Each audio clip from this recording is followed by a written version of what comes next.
So what do you think needs to change for these athletes to get compensated properly, right? Because it's one of the craziest, most amazing sports, yet the pay does not reflect the... You're talking about the UFC, MMA, or you're talking general, about jiu-jitsu? In general MMA. Which one are we talking about? Well, first in general MMA, and then what needs to change so that the gi doesn't disappear because it costs more than anything, you know?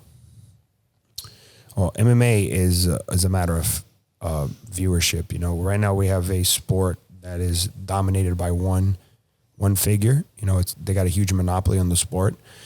They got a monopoly in terms, right? Because they don't control it all, but they control the bigger factor. You know what I mean?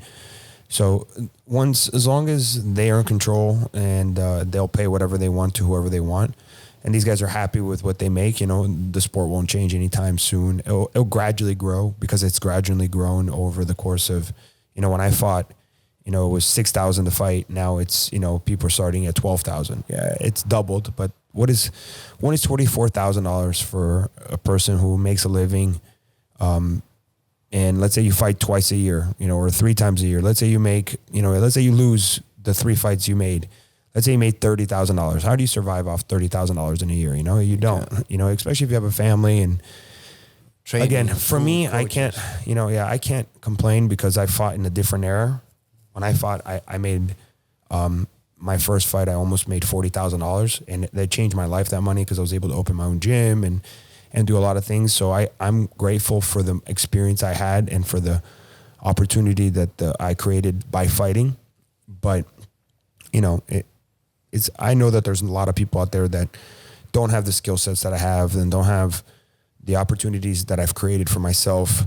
You know, if you fought, you know, 4 times and you made a little bit of money and, you know, you don't have a residual income, you don't have a job that actually makes you money or a business that makes you money, you're probably going to go, you know, if you spent your whole life chasing a dream, you know, and your dream was to become a professional fighter and that dream ended short and quick, you know, now you're, you know, what are you working at? What are you doing? What does that job lead you to? What you become an instructor somewhere? You get paid $10 an hour, $20 an hour.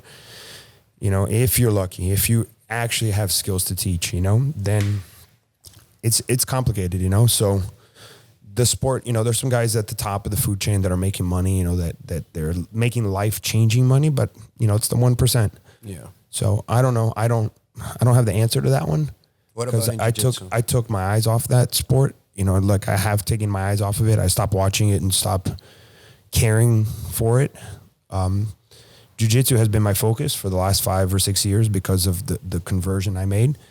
And jiu-jitsu itself is also controlled by another company who makes the most money, and they have no goals in changing the sport. You know, they want to keep the sport just exactly what it is. And you know, there's some other avenues that are happening, you know, like in, you know, Who's Number One is creating opportunities, and Fight to Win has opportunities, and Third Coast has opportunities, but it's still not, you know, changing anybody's life.